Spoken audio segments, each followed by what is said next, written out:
Hi, good morning! Magluto tayo ng chop suey. Yan, hiwain ko muna yung mga gulay ko.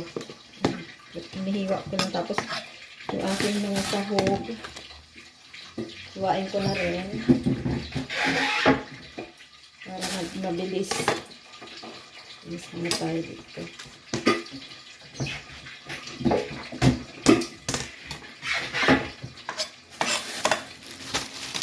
Mushroom. Haluan ko ng mushroom para masarap. Ito yung mga mushroom dito. Ayan, may ano pa, may background pa na putok-putok kasi sinipicturean ko yung baboy na panghalo ko dito para yummy.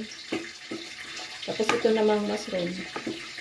Ihahalo ko rin, saka haluan ko rin ang hipon para masarap ang ating kapsul. Kapsul. Tapos ito naman yung aking mga hipon. Hipon ito. Hipon. Halo ko sa kapsul. Yan. Ayan.